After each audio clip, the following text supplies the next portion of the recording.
buenos días, muy buenas tardes o quizás muy buenas noches, estimado oyente, según sea la hora y el país donde se encuentre.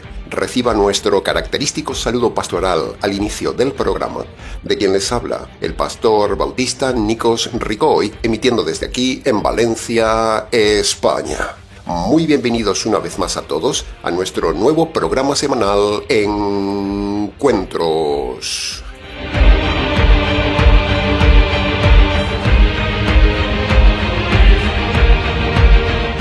Estamos ya, estimado oyente, en un nuevo programa Encuentros. Así lo hemos bautizado hace muchos años. Y no fue un nombre escogido al azar, no. Lo hemos llamado así, Encuentros, porque ese es precisamente el propósito que nos mueve. Encontrarnos con usted, acercarnos a su vida, a sus preguntas, a sus luchas, a sus dudas, a sus anhelos y encontrarnos a pesar de la distancia. Aunque este sea un programa virtual y radial, nuestro deseo es que esta preciosa herramienta de ayuda, la tecnología, no sea una barrera fría, sino que nos esforzamos para que sea un puente cálido, cercano y personal, un encuentro con usted. Este programa llega hasta los rincones de las montañas, ha llegado a lugares de la selva, a los bosques de África, al desierto de Arabia, a las planicies de Oceanía, desde Canadá hasta el sur de Chile, al norte de Europa y a los rincones donde haya un oyente hispanoamericano. Pero, a pesar de la alegría de llegar a esos rincones del planeta, hay otra realidad triste, dura, dolorosa. Y esa realidad es que vivimos en tiempos de abundancia de herejía doctrinal más que nunca en toda la historia de la humanidad, a tal punto que incluso hoy hay sectas que dicen que Dios es mujer. Imagínese a dónde hemos llegado. Por eso estamos en la red, estimado oyente, como modernos caballeros de la Orden del Temple, para luchar, defender y derribar a los secuaces de la verdad. Vivimos en tiempos bárbaros, donde abundan voces religiosas de todo tipo, templos a los dioses modernos, líderes avaros, doctrinas de demonios, movimientos religiosos y todo falso. Un verdadero laberinto espiritual terrible, donde se mueve la gente y al final del laberinto hay una puerta. Una puerta que lleva a la gente al abismo, donde caen sin cesar día tras día miles y miles de personas hasta llegar al fondo del infierno de fuego. Trabajamos para que usted no entre a ese laberinto, estimado oyente. Trabajamos para que no caiga en ese abismo y trabajamos para que si está dentro del abismo, salga de él cuanto antes. Muchos, lamentablemente muchos, están ya dentro del laberinto. Otros, ingenuamente, aún entran en el laberinto. Y pocos, muy pocos, son los que se dejan orientar para salir del laberinto. Queremos ayudarle a encontrar la verdadera puerta de salida del laberinto, la puerta estrecha, la única puerta que conduce a un mundo de paz, de seguridad, de verdad, perdón y finalmente a la salvación eterna de su alma. Así hemos trabajado todo este año para usted. Así que gracias por estar ahí, estimado oyente, en este encuentro. Gracias por su confianza durante todo el año. Cada uno a un lado del micrófono. Usted ahí, nosotros aquí. No lo vemos, usted no nos ve, pero le hablamos intensamente como si estuviera aquí, en este lugar del micrófono. Gracias por permitirnos entrar en su hogar, en su auto, en su trabajo o donde quiera que nos esté escuchando.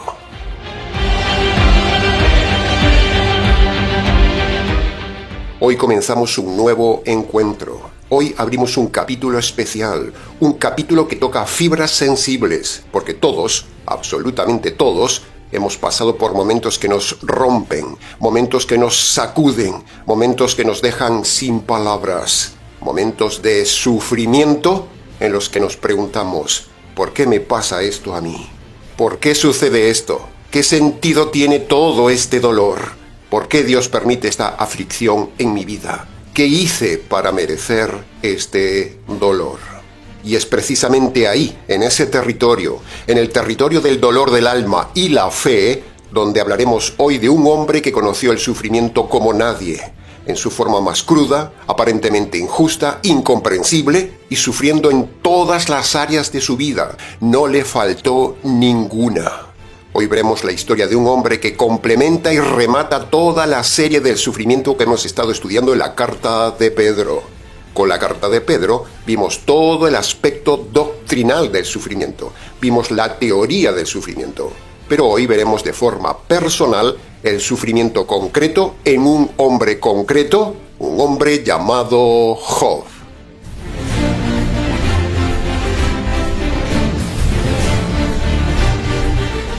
Bien, habiendo dicho esta introducción, analizaremos entonces ahora todos los personajes que aparecen en la historia del sufrimiento de Job y cómo han actuado cada uno frente al sufrimiento de Job.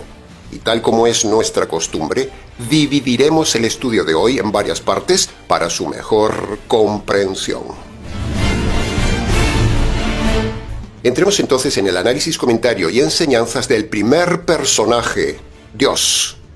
¿Qué aprendemos de Dios sobre el sufrimiento en la vida de Job y qué podemos extrapolar a la vida de cualquier moderno Job? Punto número 1. Lo primero y más importante que aprendemos de Dios en el sufrimiento de Job es que Dios hace las cosas y no tiene por qué darle explicaciones al hombre. De hecho, a Job no le dijo nunca por qué le sucedió lo que le sucedió en su sufrimiento. Dios no le dio explicaciones. Esa es la primera enseñanza que vemos aquí. Y esto nos enseña algo importante, estimado oyente. Usted no tiene por qué preguntarle, cuestionarle o quejarse ante Dios por lo que le está sucediendo, por el sufrimiento que le llega, diciendo, por ejemplo, ¿por qué me sucede lo que me sucede, Dios? En el caso inverso, cuando usted tiene abundancia o riqueza, usted no pregunta, ¿por qué me has dado tanto, Dios? No, usted no dice eso. Entonces, ¿por qué se queja cuando Dios le envía sufrimiento? La gente suele rebelarse y cuestionar a Dios por lo malo que le sucede, pero no lo cuestiona por lo bueno que le sucede. Aquí vemos que Dios no da explicaciones, estimado oyente, ni tampoco tiene que darlas a nadie. Si usted se llama cristiano, usted tiene que vivir lo que Dios le manda y punto, sea bueno o sea malo. Dios es el soberano, usted es la criatura, no se olvide de eso. Si usted en su soberanía no puede cambiar lo que la soberanía de Dios le manda, entonces usted tiene que aceptar esa soberanía de Dios con buena actitud y no protestar por lo que le envía la soberanía de Dios. ¿Comprende? ¿Se lo repito? Sí, se lo voy a repetir. Si usted en su soberanía no puede cambiar lo que la soberanía de Dios le manda, entonces usted tiene que aceptar esa soberanía de Dios con buena actitud y no protestar. ¿Entiende el tema, estimado oyente? Lo segundo que aprendemos de Dios en el libro de Job y su sufrimiento es que Dios prueba al hombre por medio del sufrimiento. Y como hemos dicho en el estudio de Pedro, el dolor, la enfermedad, las pruebas, los accidentes, los robos, los incendios, las injusticias, la cárcel, las mutilaciones del cuerpo, las minusvalías, el cáncer y la muerte, junto con todas las demás desgracias que vienen al hombre inconverso, Dios se las envía deliberadamente para hacerlo despertar, para hacerlo reflexionar sobre la fragilidad de la vida y sobre todo para despertarle la necesidad al inconverso de buscar la salvación eterna. Por otro lado, el dolor y el sufrimiento de las personas convertidas y salvas por medio del Evangelio, Dios le envía esas circunstancias duras para probar la fe, para pulir el carácter y para premiarlo en la eternidad. Ya sé que me dirá que hemos dicho esto muchas veces, pero yo le pregunto, ¿cuál es el problema? ¿No le ayuda? ¿No le consuela que se lo repita? Y por otro lado, ¿quién le enseña esto en las iglesias sobre el tema del sufrimiento? ¿Se lo ha enseñado su pastor? La diferencia entre un convertido y un inconverso es el Evangelio. Se lo repito. La diferencia del sentido del sufrimiento entre un convertido y un inconverso es el Evangelio. El Evangelio es la frontera que hace a una persona salva de una persona perdida. Y eso es precisamente lo que cambiará el sentido del sufrimiento. Ir a la iglesia no le salva. Repetir una oración de fe no le salva. Ir a misa no le salva. Estar en una iglesia local no le salva. Ser calvinista, católico, adventista, pentecostal, mormón, unicitario, testigo de Jehová o rabínico no le salva. Lo que salva y le hace convertido es el Evangelio. Y el Evangelio es precisamente lo que determina el sentido del sufrimiento. Por lo tanto, cuando Dios le envía desgracias a los no convertidos, es para que se conviertan. Y cuando Dios le envía desgracias a los convertidos, es para probarlos, pulirlos y premiarlos. P más P más P. Eso es lo que hemos aprendido en Pedro y aprendemos teológicamente también en este libro de Job sobre el sufrimiento.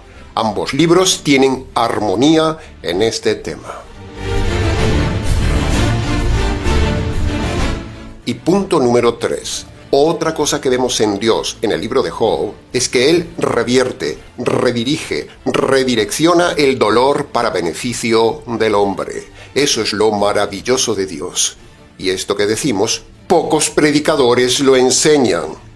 En el libro de Job vemos que usted es un campo de batalla donde el diablo por medio del sufrimiento quiere destruirle y Dios por medio del sufrimiento quiere pulirle.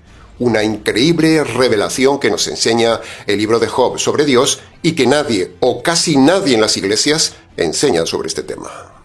Bien, hasta aquí con las enseñanzas de Dios en el sufrimiento de Job.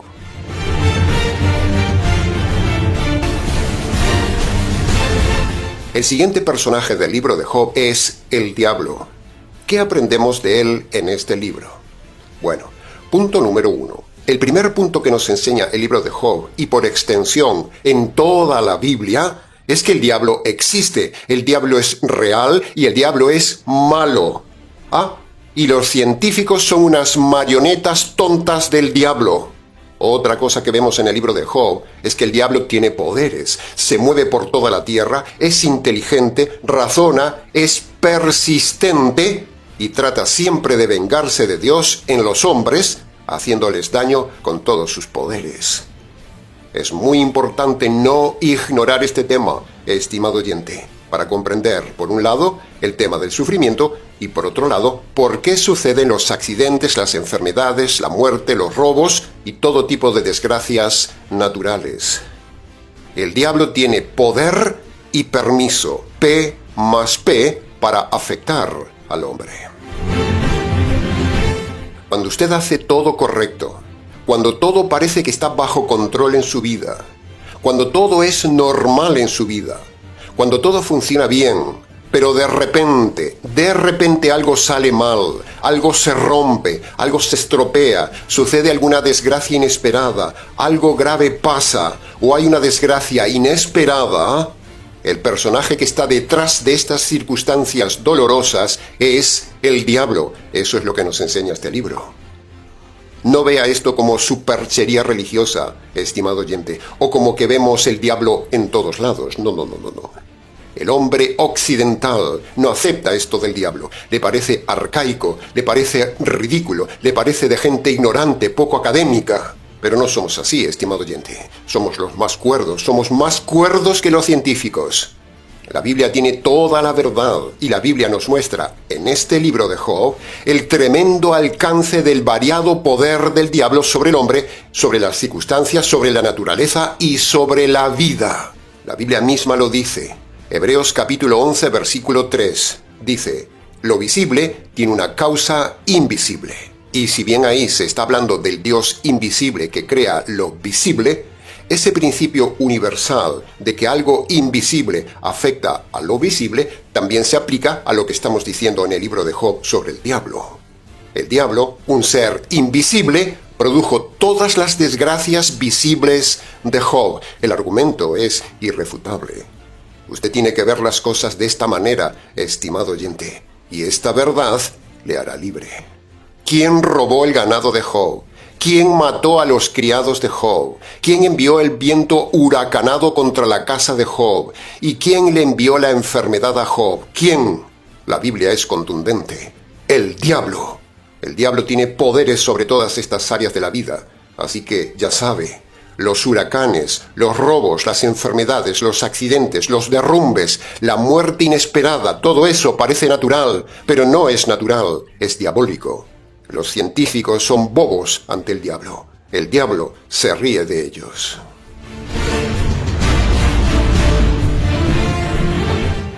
En segundo lugar, aprendemos del diablo y los diablos en este libro de Job que no todos los ángeles fueron encarcelados en prisiones de oscuridad después de la rebelión de los ángeles malos en el cielo, sino que aquí vemos que Dios dejó sueltos en la tierra a Satanás y algunos diablos para probar a los hombres. Así que leyendo a Job, vemos que cuando a usted le pasan desgracias, ya sabe quién está detrás de ellas. Las cosas en este mundo no pasan por culpa del cambio climático. Eso es una de las más grandes mentiras de hoy. Dios puso las leyes de la vida, Dios puso las leyes de la naturaleza y el orden del universo, pero, el diablo tiene poder sobre esas leyes cuando Dios le autoriza, porque es un ángel poderoso y a veces tiene permiso de Dios para afectar esas leyes de la naturaleza. Y eso es lo que vemos también no solo en el libro de Job, sino también en Apocalipsis, donde vemos que los ángeles tienen poderes enormes. Apocalipsis capítulo 7, versículo 1 dice que 4 ángeles detienen los vientos de la tierra. ¿Se da cuenta? Apocalipsis capítulo 8 al 11 vemos a 7 ángeles desatar juicios sobre la tierra con fuego, destrucción, plagas, oscuridad y un largo etcétera. En Apocalipsis capítulo 16 vemos ángeles derramando las copas de la ira que producen plagas, oscuridad, destrucción y juicios. ¿Ve? Los ángeles tienen poderes y los ángeles malos también tienen poderes. Por ser malos, no perdieron sus poderes, al contrario. Dios pone límites en la actuación del diablo, pero cuando Dios quita el freno, el diablo tiene permiso y entonces actúa implacablemente y hace sufrir a los hombres.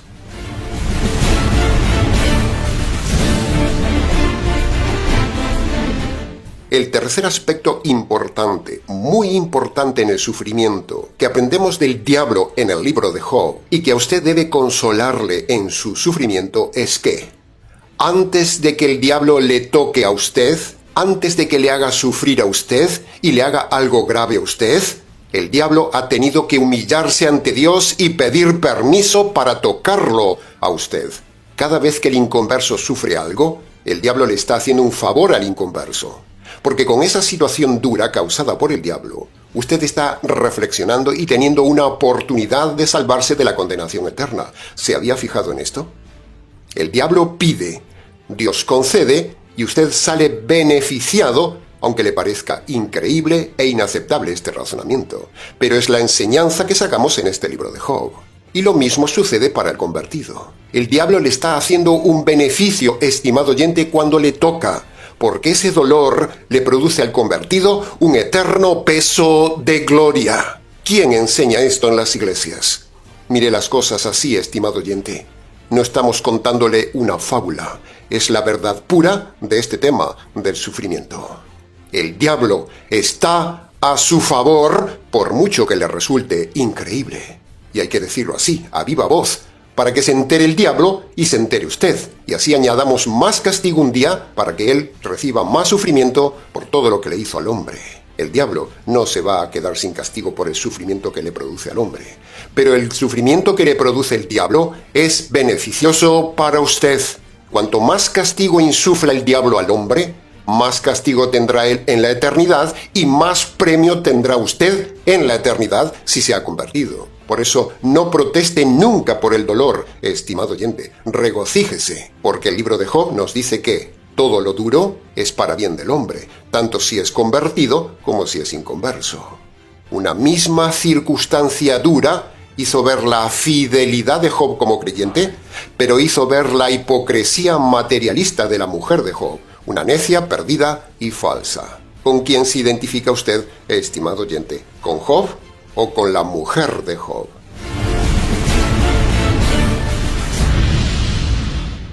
Otra cosa que vemos en el libro de Job es que el diablo no actúa nunca sin permiso de Dios, como dijimos antes. Eso lo vemos también en palabras de Jesús, como dijimos hace poco en la serie de Pedro. Lucas capítulo 22, versículo 31 dice: Satanás ha pedido permiso para zarandearlos como a trigo. ¿Ve? Ahí lo tiene. El diablo es el que pide, Dios es el que permite y usted sale beneficiado. Otra cosa que vemos del diablo es la insistencia del diablo pidiendo y pidiendo y pidiendo destrozar a Job. Así que usted insista en resistir ante el sufrimiento y eso le dará premio.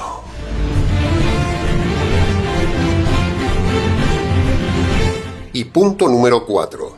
Otra cosa que vemos en el libro de Job es sobre la riqueza. Dios da la riqueza a los convertidos y el diablo da la riqueza a los inconversos. Entonces usted me dirá, pues a mí todo lo que tengo me lo ha dado Dios. Bueno, no sea tan rápido ni simplón en contestar, estimado oyente, porque la clave para saber quién le ha dado a usted las posesiones que tiene lo determina el Evangelio. Si usted se ha convertido por medio de Marcos capítulo 1 versículo 15, la riqueza que usted tiene se la dio Dios. Pero si usted no se ha convertido por medio de Marcos capítulo 1 versículo 15, la riqueza que tiene se la ha dado el diablo y usted cree que es de Dios. La Biblia muestra que la riqueza de los hombres ricos no depende del esfuerzo de una persona, ni del talento de una persona, ni depende de la universidad que haya ido esa persona, ni tampoco de la familia pudiente a la que pertenezca esa persona. La riqueza de todo hombre sobre la tierra o de una familia nunca depende de sus propios méritos del hombre. La evidencia sociológica y objetiva muestra y demuestra que hay gente ignorante, sin estudios, gente boba, gente sin cultura y sin haberse esforzado en la vida, pero son ricos, con dinero, viven bien, tienen riquezas, tienen poder, así que es inderribable que el esfuerzo y el estudio de una persona no es la clave para ser rico. Romanos capítulo 9 versículo 16 dice: No depende del que quiere ni del que corre, sino que depende de Dios que se lo da a quien quiere. El mismo Job, aquí en su libro capítulo 1 versículo 21 dice: El Señor lo da y el Señor lo quita. Y Lucas capítulo 4 versículo 6 dijo el diablo: Te daré todo este poder, riquezas y gloria, porque a mí me ha sido entregada y se la doy a quien quiero. Ve, ahí lo tiene. Ahí tiene nuestra tesis. Los pasajes son irrefutables.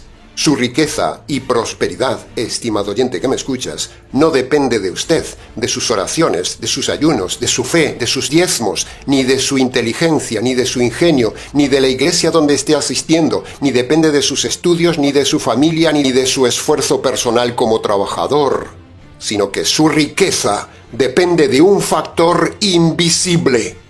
Dios dando la riqueza a algunos convertidos para expandir su reino y el diablo dando la riqueza, sanidad y milagros a algunos inconversos para que se expanda el reino del diablo y se crean que todo eso viene de Dios. Por eso aprovechamos para decirle que tenga cuidado con esas iglesias falsas de la prosperidad que le mienten diciendo que Dios quiere prosperarles y que Dios quiere bendecirles y que no hay nada malo en jugar a la lotería, pero todo eso es mentira. Y si usted está en alguna de esas iglesias, usted es cómplice, está en pecado, usted es un perdido y le espera la condenación en los infiernos. Salga de esas iglesias, estimado oyente. Para preguntas del tema, escríbanos.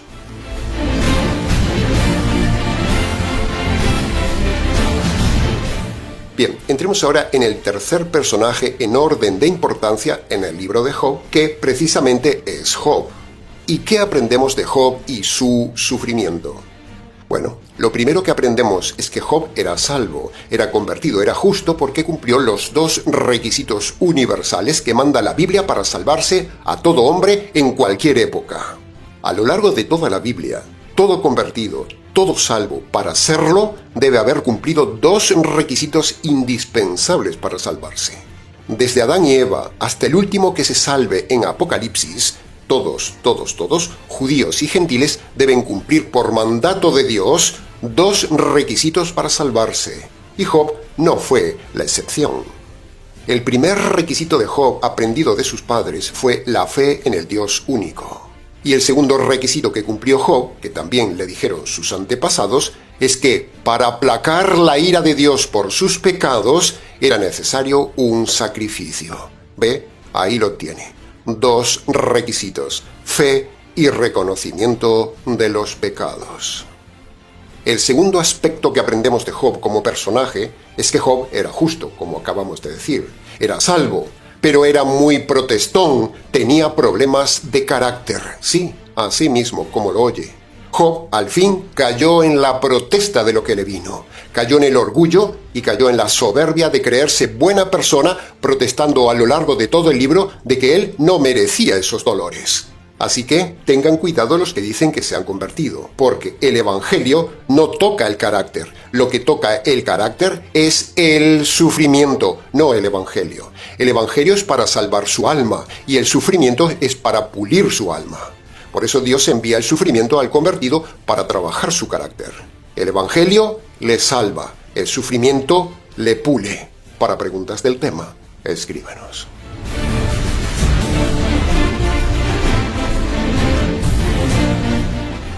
El tercer aspecto de la vida de Job es que a pesar de ser salvo, a pesar de que Job empezó bien aceptando el sufrimiento, luego llegó un momento en que se ensoberbeció, como dijimos antes.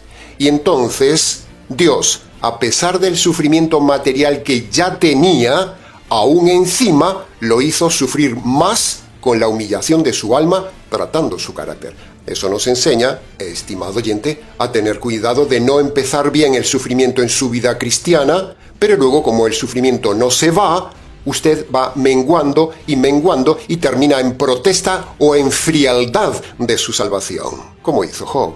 ¿Cómo es su carácter frente al sufrimiento largo, estimado oyente? La clave no es cómo se empieza, la clave es cómo se acaba. El cuarto aspecto del sufrimiento de Job, muy importante, es que nunca vemos en la trágica situación de Job ni el más mínimo atisbo de suicidio en Job. Sí, ha oído bien, Job ni siquiera pensó en suicidarse. Si hay alguien con verdaderos motivos de suicidio, en estado de depresión y razones sólidas para quitarse la vida, ese era Job. Por menos razones, muchos se han quitado la vida. Job estaba enfermo irreversible. Job tenía una esposa terrible y que estaba con él solo por el dinero. Sus hijos todos estaban muertos. Había quedado en la ruina material. Le robaron todo y sus propiedades estaban destruidas por el fuego y los huracanes. Había orado a Dios y Dios no le había respondido. Y para colmo, sus amigos, entre comillas, le acusaban de pecado, de falta de fe y que la culpa de todo lo que le estaba pasando era suya. ¿No son suficientes razones para suicidarse? Sin embargo, Job es una bofetada a los asesinos calvinistas que enseñan públicamente a la gente que si una persona creyente se suicida, se va al cielo. Preguntamos, ¿por qué entonces Job no se suicidó? ¿Por qué?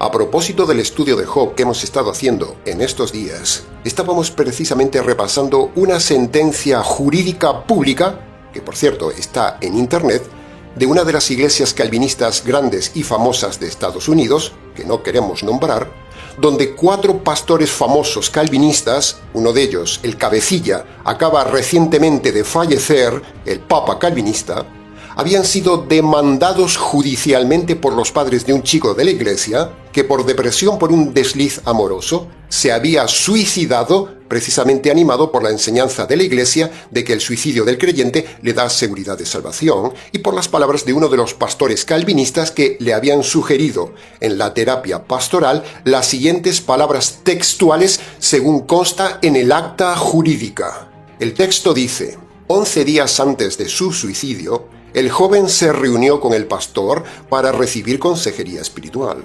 Según consta en el expediente, el chico le preguntó al pastor si los cristianos que se suicidan serían, a pesar de todo, salvos.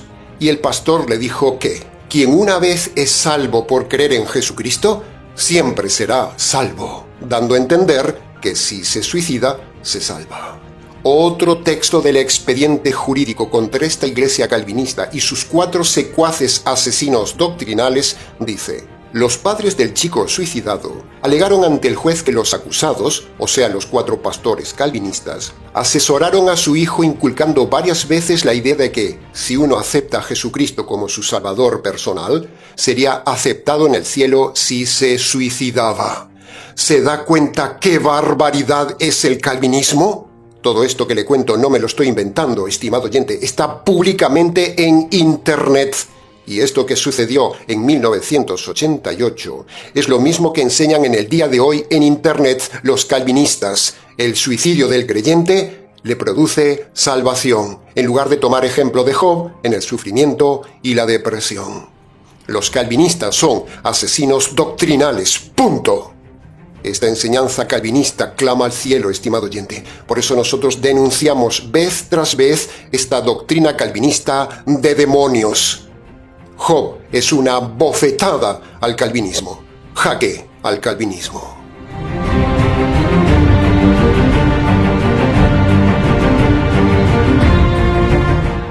El cuarto personaje en la vida de Job es la esposa de Job. ¿Y qué aprendemos de esta mujer en el sufrimiento de Job? Bueno, punto número 1. Aprendemos que mientras todo iba bien, parecía una mujer igual que Job, creyente, temerosa de Dios, apartada del mal, una buena mujer, espiritual, pero, una mujer religiosa, engañada, interesada, soberbia, necia, materialista y perdida, que cuando Dios la probó, ella incluso maldijo a Dios. ¡Wow! ¿Es usted como la mujer de Job, estimado oyente, que protesta contra Dios cuando sufre? Punto número 2. Con la mujer de Job confirmamos que el sufrimiento es el instrumento maravilloso de Dios para ayudar al hombre a ver dónde está en realidad su fe.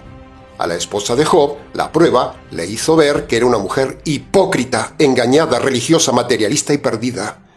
¿Es así usted, estimado oyente? ¿Es usted como la esposa de Job, que mientras prospera su vida, todo es alabanza a Dios, pero cuando Dios le envía algo duro a su vida, usted maldice y protesta a Dios? Por cierto, ¿se acuerda del cántico del profeta Habacuc? Un cántico en medio del sufrimiento y la miseria. ¿Se acuerda de él? Veamos ahora el quinto grupo de personajes. Los siguientes personajes que vemos en el libro de Job son los hijos de Job.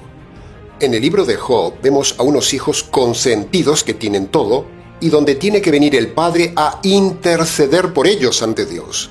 En nuestra humilde opinión, esa forma de actuar de Job por los hijos es errada. Es decir, lo que aquí vemos es que los hijos pecan y el padre va detrás corriendo haciendo los sacrificios por los pecados de los hijos. Cuando en realidad lo que tendría que haber hecho Job es haber educado y disciplinado fuerte a sus hijos en el temor de Dios, en el trabajo, en la administración de la riqueza, en valorar lo que tienen, en la sobriedad y en no permitir que vayan de fiesta en fiesta. Por cierto, ¿qué está enseñando usted a sus hijos, estimado oyente? ¿Está disciplinando a sus hijos a pesar de que usted les pueda dar de todo? Y si usted es joven, estimado oyente, ¿cómo está viviendo su juventud? ¿Como los hijos de Job de fiesta en fiesta, aprovechándose de sus padres? ¿Es usted un hijo engañado, aprovechado de sus padres, mundano, moderno y consentido, como los hijos de Job que no valoran la vida ni el trabajo, pierden el tiempo, confiando en la religión de sus padres y aprovechándose de sus padres? ¿Es usted así, estimado oyente joven? Aprenda de los perversos hijos de Job, hijos religiosos, consentidos, vividores, pero que de repente Dios les quitó la vida. ¡Wow! ¿Qué pasaría, joven, si ahora mismo Dios te quitara la vida? ¿Cómo están tus pecados ante Dios, estimado joven? ¿Perdonados o aún están latentes y vigentes? Los jóvenes también mueren. Y si mueres con tus pecados sin perdonar, estimado joven, te espera la condenación eterna en los infiernos. ¿Dónde están los hijos de Job? En nuestra opinión, los sacrificios que hizo Job por los pecados de sus hijos no sirvieron de nada a sus hijos, sino que cada uno debe andar en el temor de Dios y presentar a Dios su propio sacrificio por los pecados. ¿Entiende el tema, estimado oyente?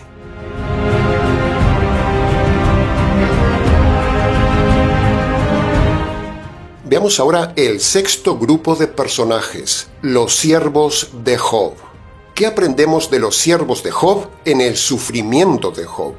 Bueno, en los siervos de Job vemos que solo vinieron a traer malas noticias, pero no vemos en ninguno de los siervos la disposición a ayudar a Job y decirle a Job: amo Job, estoy con usted para ayudarle en lo que necesite, no se preocupe, amo Job, cuente conmigo, Llámeme para lo que necesite. Esta noche puede venir a dormir a mi casa. Yo y mi familia le cuidaremos. Ninguno se ofreció a ayudarle, y eso que Job era un hombre generoso con ellos. ¿Es usted como los siervos de Job, un descarado que se aprovecha de la generosidad de Job? Por cierto, usted se aprovecha de la generosidad de este ministerio, que le ayuda y usted no ayuda nunca al ministerio. ¿Es usted agradecido y valora lo que le han dado o es usted un descarado? ¿Está usted presente solo cuando le conviene o está presente también cuando la gente necesita de usted?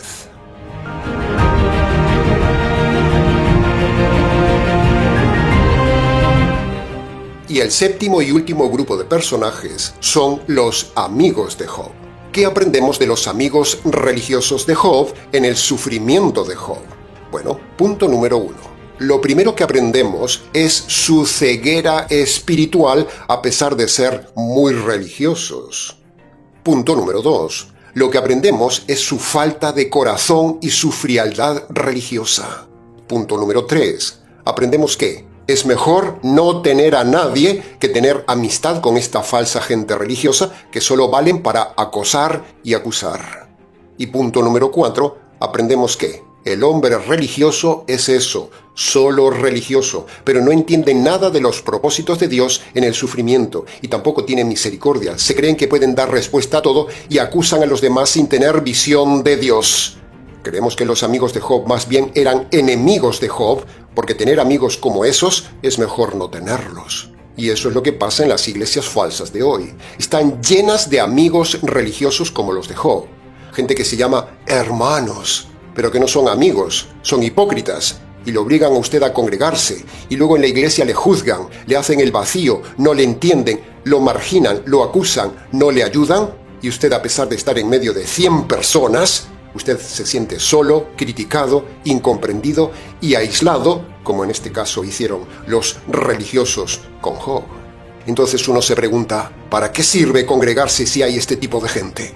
Bueno, hemos hablado muchas veces en este canal sobre la falacia de congregarse con gente religiosa como esta, y a la hora de la verdad, cuando uno está en el sufrimiento, solo vienen a acusarle o nunca vienen.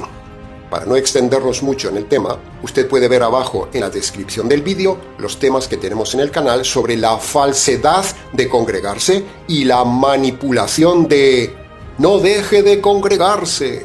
Aquí tiene un ejemplo de hace muchos siglos. Un grupo de congregados, pero todos falsos, y no hicieron nada por Job. Al contrario, generaron un ambiente malo, pesado, incómodo, argumentando mentiras a Job y haciendo pasar un mal rato a Job.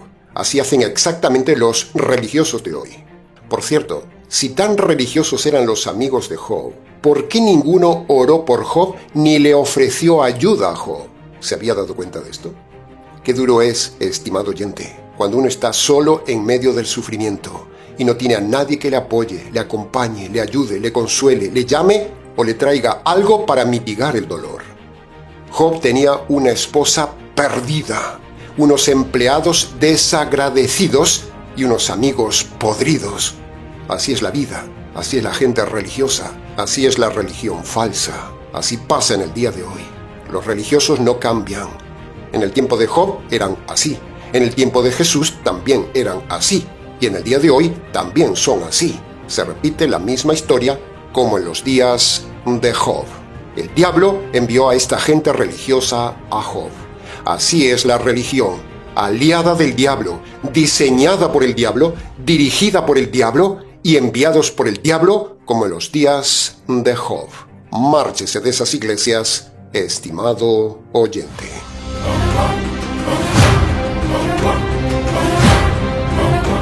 Ahora, habiendo analizado todo este tema del sufrimiento en Job, veamos la experiencia de Cristo, el Job perfecto en el sufrimiento. Entre la historia de Job y la historia de Jesús hay muchas similitudes. Sin embargo, hay una cosa que diferencia al justo Job del justo Jesús, y es que Jesús nunca protestó por el sufrimiento. Mire lo que dice Hebreos capítulo 2, versículo 10, que, en versión parafraseada, dice así: Por medio del sufrimiento fue necesario que Dios perfeccionase al autor de la salvación. ¡Qué pasaje, estimado oyente! ¡Qué pasaje! Un pasaje que las sectas de hoy las sectas anti-sufrimiento nunca leen en sus iglesias. La teología pentecostal, la teología de pare de sufrir y la teología de la prosperidad nunca leen este pasaje. En este pasaje, la palabra perfeccionar no significa que Jesús tenía alguna imperfección moral o tenía pecado o le faltaba algo en su carácter. No. Cristo era perfecto en todo. Sino que aquí la palabra perfeccionar equivale a completar algo. ¿Y qué había que completar? Bueno, en su primera etapa, Cristo cumplió toda la ley y vivió una vida perfecta. Pero ahora faltaba la segunda parte. Faltaba completar la obra con el sufrimiento del alma del Hijo en la cruz, donde la espada de la justicia de Dios se clavó en su alma para partirla en dos, recibiendo así el mayor sufrimiento posible sin protestar. La justicia que usted y yo merecemos sufrir, Él la recibió por nuestras injusticias. Ese fue el sufrimiento que faltaba. Para que la salvación del Hijo de Dios quedara completa, era necesario el sufrimiento, la muerte, la circuncisión de su familia, el desgarro de la unidad familiar divina, la maldición caída sobre su alma, el abandono de Dios y un largo etcétera. Todo eso para que quedara completada, perfecta, la obra de salvación. Cristo es el nuevo Job, el Job perfecto, que lejos de protestar como lo hizo Job, Cristo aceptó de buena gana todo el sufrimiento. La pregunta ¿es usted como Job del Antiguo Testamento, que al fin protesta por el sufrimiento? ¿O usted que se llama cristiano está imitando la actitud de Cristo, aceptando todo el sufrimiento? ¿Con cuál de los dos Job se identifica usted, estimado oyente? Si Cristo es el modelo del sufrimiento, usted debe aceptar el sufrimiento con la misma actitud de Cristo. También usted debe abandonar las iglesias que escapan del sufrimiento. Si usted se queda en ellas, usted no es cristiano, usted es un pagano. Por eso declaramos delante de Dios y de los ángeles que todas las iglesias que evaden el sufrimiento, rezan para quitarse el sufrimiento, piden a Dios quitar el sufrimiento, declaran a viva voz rechazar el sufrimiento, todas son antibíblicas, son iglesias de demonios y no siguen como mínimo el modelo de Job del Antiguo Testamento y mucho menos el modelo de Job del Nuevo Testamento. Repasemos lo que dice el pasaje de Hebreos. Convenía que Dios perfeccionase con sufrimientos al autor de la salvación. Ve, ahí lo tiene. Dios enviando sufrimiento a su propio Hijo. Si usted es hijo de Dios, entonces a usted le conviene recibir el sufrimiento después de la salvación. ¿Le ha enseñado esto alguna vez su pastor, que el sufrimiento nos conviene? ¿Le ha leído su pastor alguna vez Hebreos capítulo 2, versículo 10? ¿Se había fijado usted que este pasaje dice que el sufrimiento es conveniente tanto a Cristo como a los cristianos? Y para terminar, lea el pasaje en primera persona y quedará más o menos así. Me conviene que Dios me perfeccione por medio del sufrimiento después de mi salvación.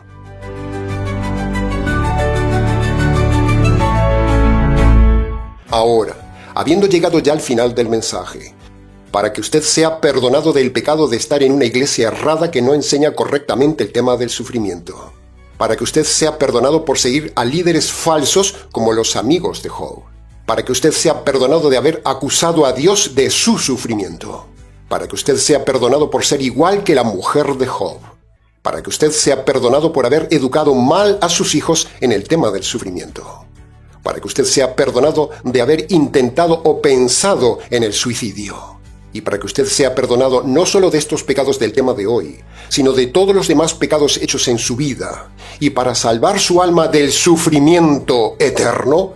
Para todo esto, usted debe obedecer los dos requisitos jurídicos y universales que el Señor mismo manda a todo hombre en Marcos capítulo 1, versículo 15, y que nosotros se los detallamos a continuación y los tiene en pantalla.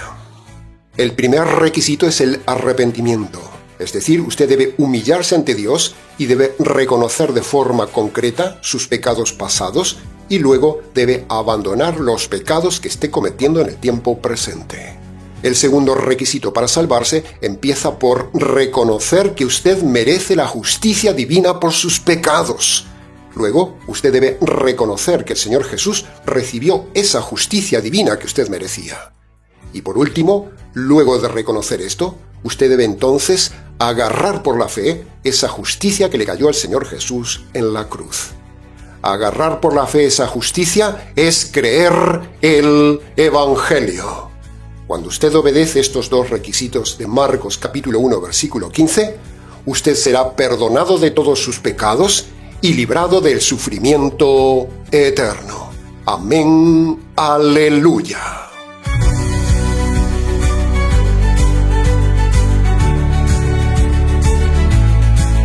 Bien, y hasta aquí, estimado oyente, con la enseñanza completa del sufrimiento tanto en la carta de Pedro como en el libro de Job, los dos mejores libros de la Biblia del tema del sufrimiento, y todo redirigido al sufrimiento del Señor del sufrimiento. Todo un arte de estudio hecho para usted.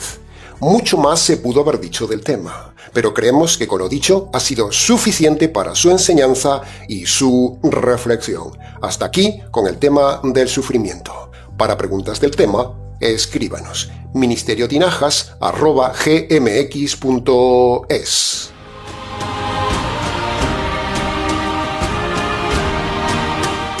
Nada más por hoy, estimado oyente. Como siempre, les ha compartido este programa quien les habla, el pastor y expositor bíblico Nikos Ricoy, emitiendo desde aquí, en Valencia, España. Será entonces con el gusto de siempre, hasta el próximo mensaje, el mensaje de Navidad, aquí en nuestro habitual programa semanal Encuentros.